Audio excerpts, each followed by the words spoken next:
এই জন্য রমজান মাসের শেষ 10 দিনের নাজাতের মাস। কিসের মাস? নাজাতের মাস। নাজাত পেতে হলে মনে করেন আপনার নামে ওয়ারেন্ট বের হয়েছে, শাস্তি হবে অথবা ফাঁসির অর্ডার হয়েছে, তবে সুযোগ আছে, নাজাত পাবেন।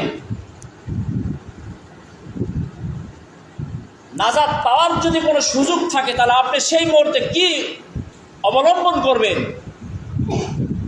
আপনি কিভাবে নাজাত পাবেন আর কিভাবে বলবেন, সেই মুহূর্তটা তার অবস্থাটা কি হবে।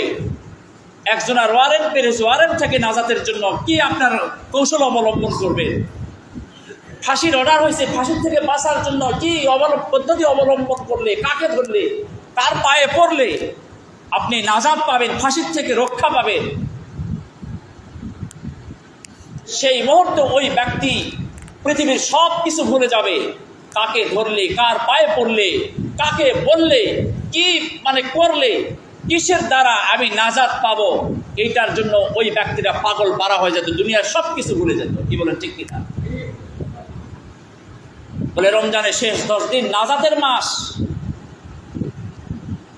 মুমিন বান্দা, ইমানদার বান্দা নাজাতের জন্য, জাহান্নামের আগুন, কঠিন আগুন থেকে বাঁচার জন্য, যারা ইমানদার, মুত্তাকি, পরহেজগার, তারা সারা দিন সারা রাত ইবাদতের মধ্যে কাটা দিচ্ছে আর চোখের পানি ফেলে আল্লাহর কুদরতি পায়ে পড়ে কাঁদতেছে।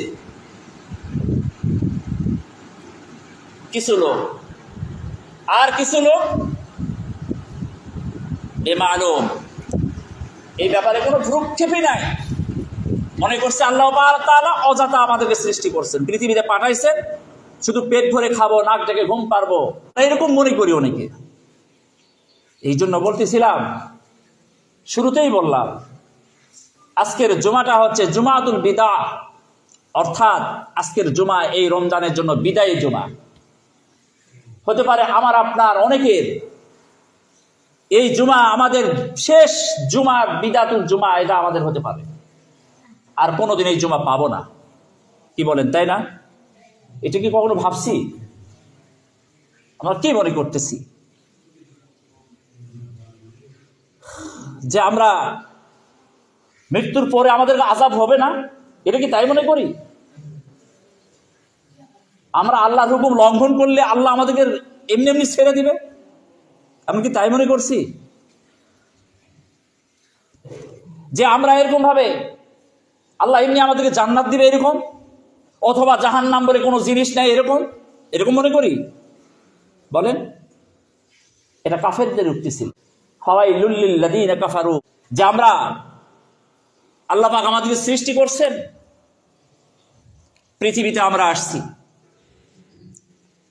এরপরে আমরা কিছুদিন বেঁচে থাকব। কাফেররা এরকম মনে করে যে আমরা, আল্লাহ তাআলা দুনিয়াতে আমাদেরকে পাঠাইছেন, এরপরে কিছুদিন পৃথিবীতে থাকব, ইচ্ছা মতো চলবো, যা ইচ্ছা তাই খাবো, যা ইচ্ছা তাই করব। এরপরে মানুষ মারা যাবে, মানুষকে কবরস্থ করবে, কবরের মধ্যে যাওয়ার পরে আমরা পচে যাব, হাড় হাড্ডি সব কিছু মাটির সঙ্গে মিশে যাবে, আর আল্লাহ আমাদেরকে ধরতে পারবে না। নাউজুবিল্লাহ। কাফেরদের উক্তি ছিল এমন, কিন্তু আল্লাহ তাআলা না তা বলেন নাই। আল্লাহ তাআলা যে আমাদেরকে সৃষ্টি করছেন, আমাদেরকে পরীক্ষার ফল হিসাবে এই পৃথিবীতে আমাদেরকে আল্লাহ তাআলা হায়াত দিয়েছেন। আমরা যদি এই পৃথিবীতে ইবাদত করতে পারি, আল্লাহর সন্তুষ্টি অর্জন করতে পারি, তাহলে মৃত্যুর পর থেকে আল্লাহ তাআলা শান্তির ব্যবস্থা করছেন। মৃত্যুর পর থেকেই জান্নাতের নাজ নেয়ামত আল্লাহ তাআলা তাদেরকে দান করবেন। বলেন সুবহানাল্লাহ। আর যে ব্যক্তি ইবাদত করবে না, আল্লাহর নাফরমানি করবে, আল্লাহর হুকুম লঙ্ঘন করবে, আল্লাহর হুকুম অমান্য করবে, মৃত্যুর পর থেকেই প্রস্তুতি নিয়ে থাকতে হবে তাদেরকে। মৃত্যুর পর থেকে আযাব আর আযাব, আবাদান আবাদা, যার শুরু আছে শেষ নাই, কিয়ামত পর্যন্ত। এমনকি কিয়ামতের দিন আবারও তাকে আযাবের ফয়সালা হবে, তাকে জাহান্নামের মধ্যে নিক্ষেপ করা হবে। বলে নাউজুবিল্লাহ। মৃত্যুর পর থেকে তাদের আযাব শুরু হয়ে যাবে। এই জন্য কে কখন মারা যাবে কেউ বলতে পারবো না, কেউ বলতে পারবো না। গত সপ্তাহে একজন লোক মারা গেল, আমরা জানাজা করলাম, কি বলেন? তার আগের সপ্তাহে একজন লোক মারা গেল, আমরা জানাজা করলাম। আমরাও চলে যাব, কিন্তু আমরা কি স্বাভাবিক মনে করতেছি মৃত্যুর পরে আমাদের আযাব হবে না, আমাদের হিসাব হবে না, আল্লাহর কাছে আমাদেরকে হিসাব দিতে হবে না? জান্নাত জাহান্নাম আছে, এটা কি বিশ্বাস করি না বলেন? যদি জান্নাত জাহান্নাম বিশ্বাস না করেন তাহলে তো আমাদের ইমানই নাই, কি বলে?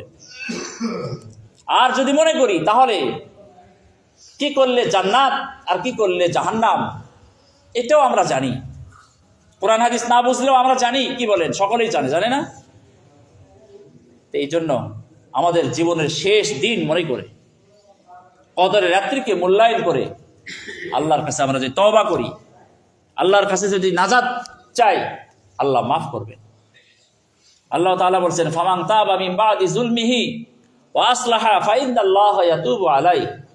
আল্লাহ তাআলা বলেন, যদি কোনো ব্যক্তি সীমা লঙ্ঘন করে, সীমা লঙ্ঘন করার পরে আমি আল্লাহ আমার কাছে তো ফিরে আসে, আমার কাছে তওবা করে, আমি আল্লাহ তার তওবাকে কবুল করে নিই, বলেন সুবহানাল্লাহ, এবং আল্লাহ তাআলা তাকে মাফ করে দেন।